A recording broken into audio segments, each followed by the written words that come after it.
Hello students and namaste everyone. I am Dhaval sir and our today's topic is your standard 8th literature part, chapter number 5, that is the summit within, and the writer of the chapter is HPS Ahluwalia.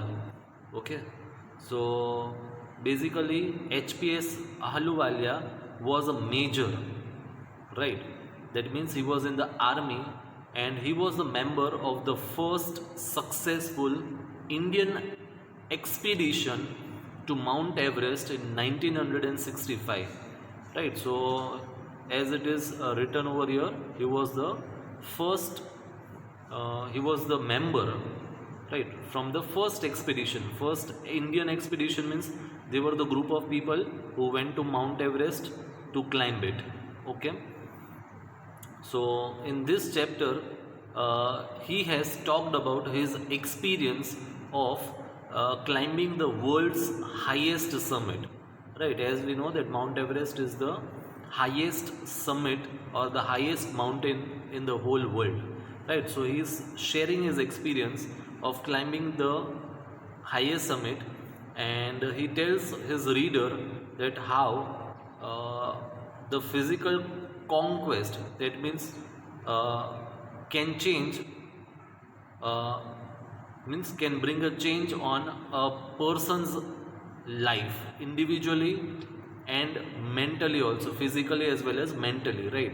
So he is trying to explain that how climbing the Mount Everest has brought a change in his life, change in his thinking.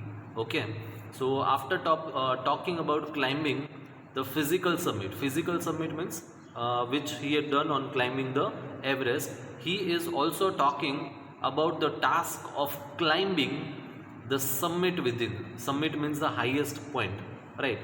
So what he is saying, that after talking about the climbing of the summit, that is the physical climbing of the Mount Everest, he is also talking about the task of climbing the summit within. Now what does the summit within means? That means our own feelings and emotions. Summit within means our own feelings and emotions, right?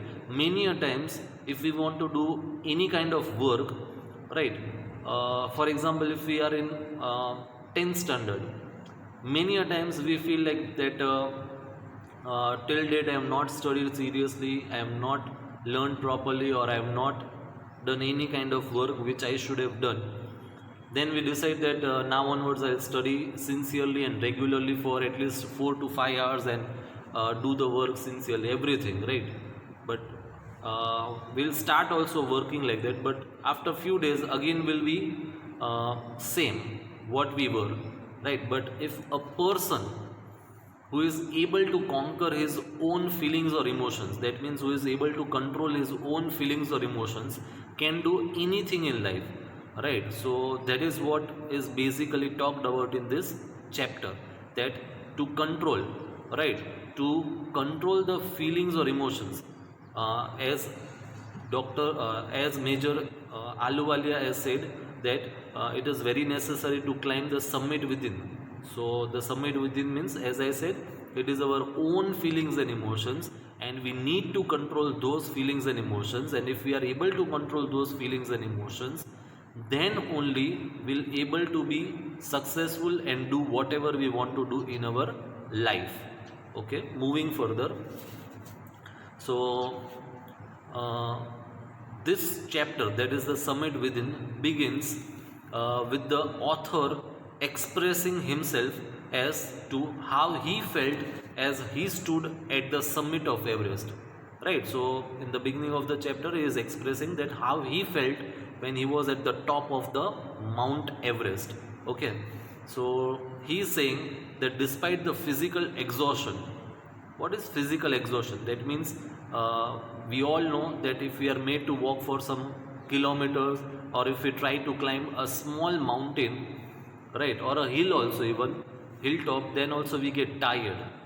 But climbing Mount Everest is a totally different level of expedition, a totally different level of physical thing, which is not the cup of tea of everyone. Means not everyone can climb Mount Everest, right?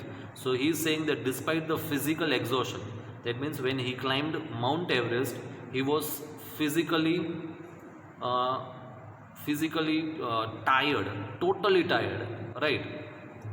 What he's saying, the view, that means the beautiful and the calm and the peaceful view what he saw made him or gave him multiple emotions, right? What he's saying, that when I was at the top of the summit, when I was at the top of the Mount Everest, and when he climbed over there and when he is seeing around the peaceful, the calmful, the beautiful scenery, right, the beautiful atmosphere over there is giving him lots of emotions. He is happy, right?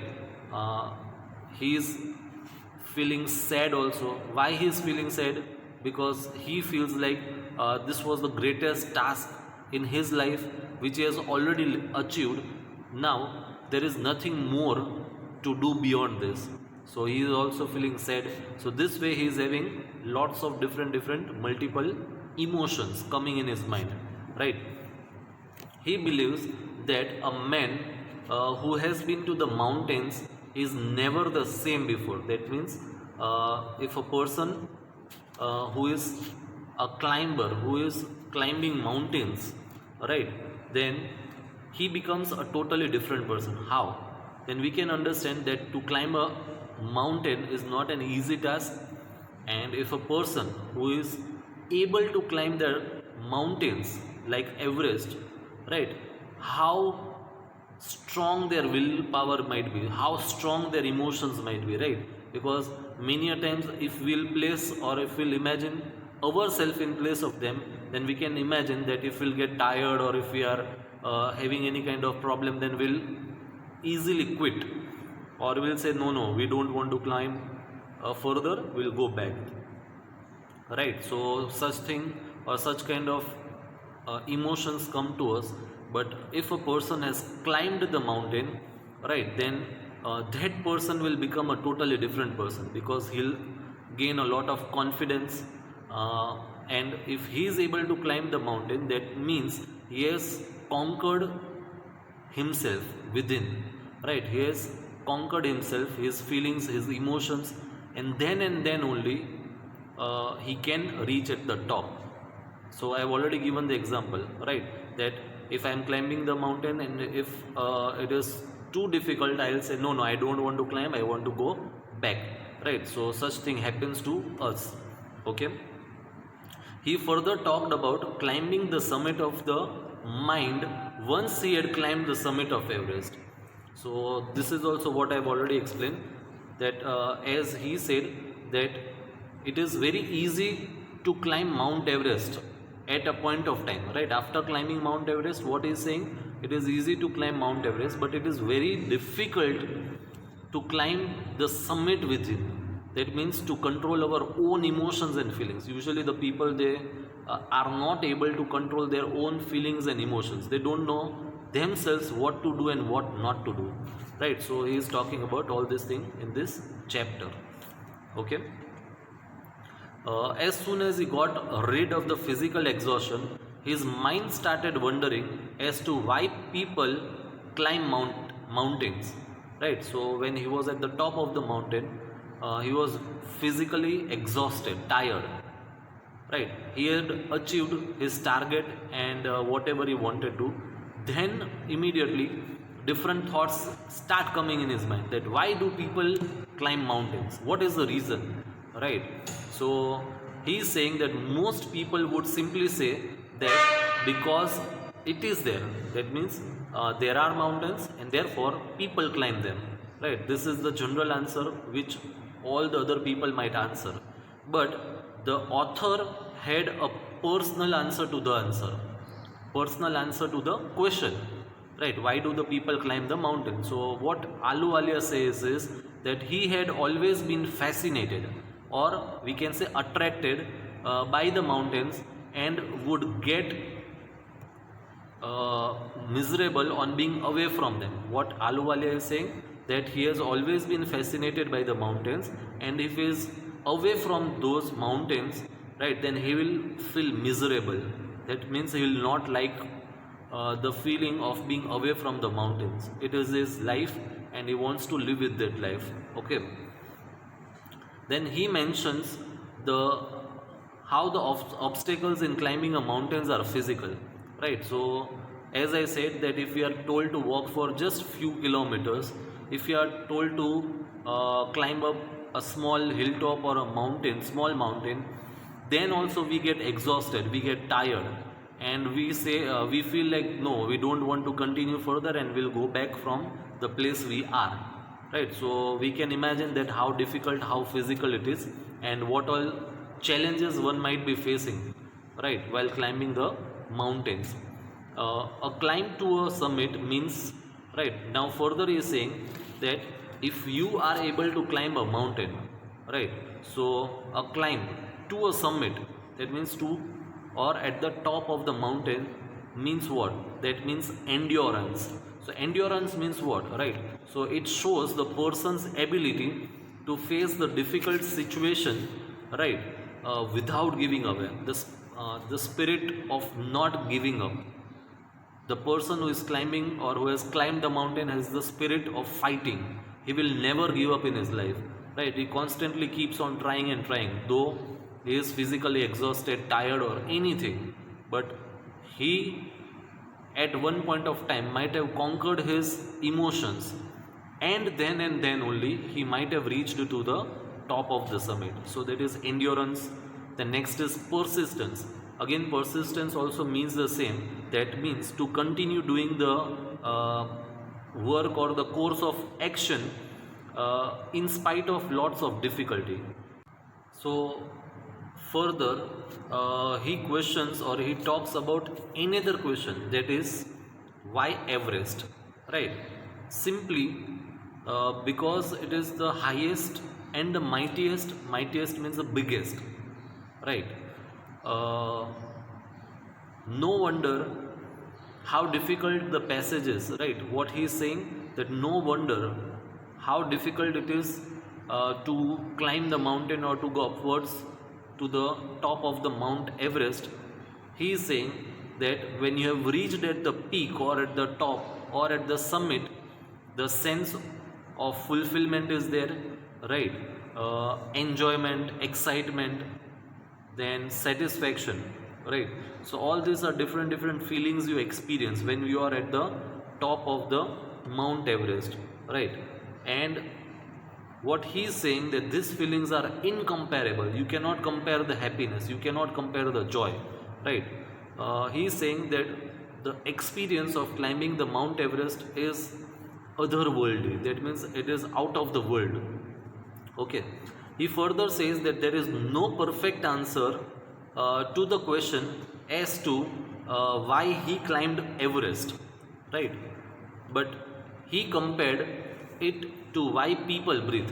That means he is trying to say that as breathing is important for a person to live his life, in the similar way, it was important for him to climb Mount Everest. That means it was his life, right? And he wanted to do that thing. That means he wanted to climb the Everest. Okay. He explains how fellow members or fellow climbers help each other in fulfilling this conquest. That means he is trying to say that when you are climbing the Mount Everest, it's not easy to climb the or to cover or complete the whole journey by yourself, right? You will need the help of someone or the other to complete your summit of climbing the Mount Everest, right?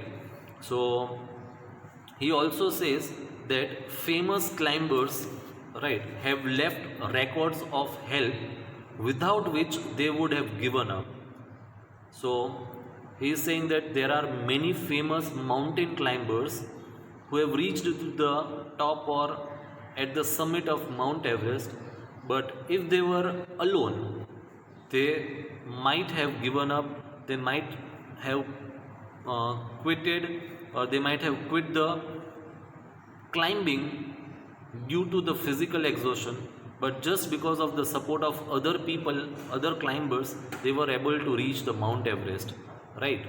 So he is saying that standing on the summit makes you realize that the struggle, all right, which you have made for climbing the Mount Everest was worthwhile. Okay, and when you reach at the top of the mountain, the view of the mountain motivates you, right?